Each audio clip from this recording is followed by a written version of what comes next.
up, guys?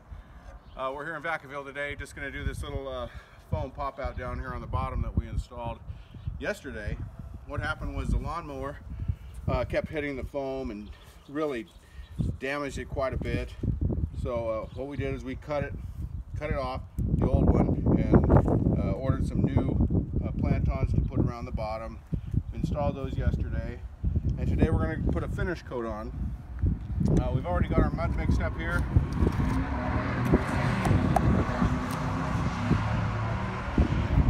Sounds pretty nice, huh? Or an exhaust leak, maybe. So we have our acrylic bonder in the mud. Any kind of a white glue that is made for concrete can work in this stuff here, or you can use Acryl 60. Just almost like Elmer's glue. It's a necessary when you're putting stucco over foam trim. You have to have some sort of an adhesive in the mix, or brush on some adhesive on the foam. Typically it's just putting an adhesive in the mix, and we like to let it take a little set for 5 minutes and then hit it again with the drill, and then loosen it up a little bit, add a little more water if we have to. So I was looking at this and I was thinking I was going to trowel it on earlier, but then I thought about it. It's like, you know what, it might be better just to put it on with a green sponge float. So I'm going to try that here and see how it goes. So let's see what happens here. This doesn't dry up as much as regular, like the wall like this. It won't dry up as fast as that because it's just styrofoam. It doesn't have as much porosity as like the 3-coat stucco.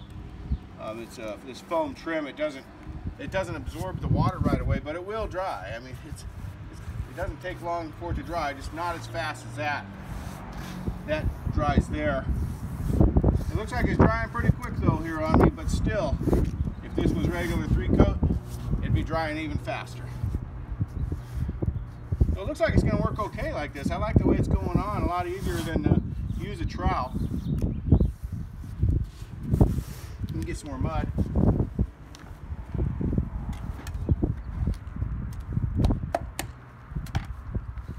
I think the hardest part about doing this right here is that it's so low. This is 0 elevation. This is even lower than a regular building would be because it's right down to the ground.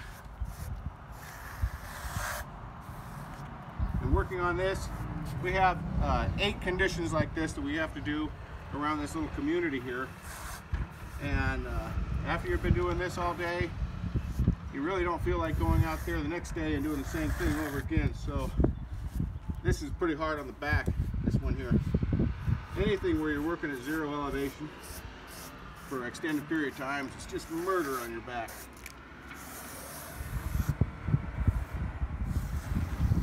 Yeah, I like the way this is coming out here. Notice I haven't put any water on my float ever. I just started with a dry float today. So that's pretty much it. Let's see here. Clean up this top a little bit. Now, when you're done doing this, you have to look at it from 18 different angles to make sure that you got all the boogers off of it. So you gotta look at it like this. You gotta look at it like that. Okay, so we're gonna come around the corner here and doll this up a little bit.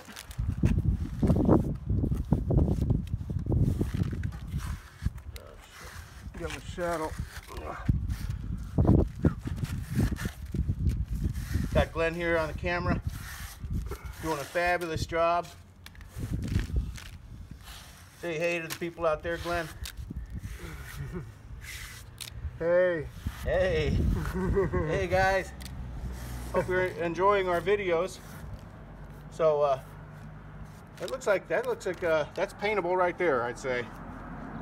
The guys can come back on well, you know, okay, here, let me tell you something about painting this.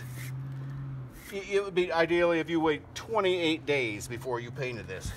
Because this material here, it has a tendency to bleach out, to leach out lime that's in this finish coat here. And if you do it too soon, if you paint it too soon, that lime can come right through your paint. So it's better to wait 28 days. Most plastering contractors will tell you 2 weeks, and that would probably work too. You just have to have the painters do a pH test on it to see if it's done curing the concrete. So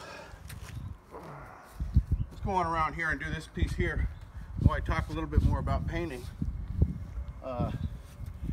Now this job here, it's so small that on small little jobs like this, you could paint it the same day. Actually, you can come out here and paint this afternoon. But and you might, you're probably going to be okay. But I've had things go south on me when they were painted too soon.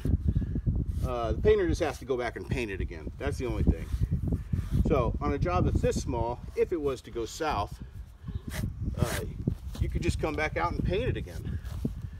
And what I mean by going south is maybe the efflorescence came through from the stucco. You just go back out and paint it again. If you want to get paid from a job right away, just paint it. Paint it. Go ahead and paint it if it's small. If it's a big job, you don't want to do that. Now, what is a big job? Well, it's as big as you could probably handle yourself. It's whatever you think a big job is.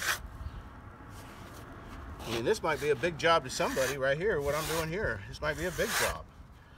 But if I was a stucco contractor and I needed to get paid, I could probably paint it. I'd probably paint this. Now I don't do painting, okay? But sometimes I gotta say I don't do it. Sometimes I do as a courtesy.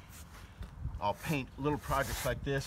Hopefully they've got the paint, because if you try to order paint to match a job, chances are it's not going to come out right, and it's going to look bad. It's going to make you look bad. So I just tell people to supply the paint because I don't want to be responsible for the color. I've taken that responsibility on before, and you know what? It makes me look bad. It makes us look bad because it's a different color. We can match and blend the texture spot on with the existing, but when you paint it with a different color, it makes you look bad. It doesn't look good. So I don't take that responsibility on anymore. But I could probably go ahead and get a small job painted, providing they have the paint, and this would probably be too big of a job to risk right here. It's a lot. We have 8 more columns that we have to do, like this one here. So this is a fairly big job. I'd hate to have to come back out here and paint this again if I was a painting contractor. We're not painting this.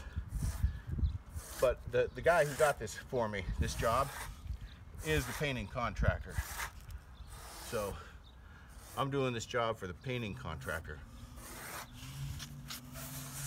Anyway, that's about it, guys. I mean, it looks like it's coming out pretty nice here with the sponge float. I'm glad I decided to use it instead of the trowel. If you use a trowel, you still have to use a sponge float. It's just getting the mud on there. So notice I still haven't stuck my float in some water, but I'm going to do that right now. I'm going to shake out all the water out of this float and all the sand. I'm going to come back and finish this piece here, and we'll see you next time. Thanks for watching.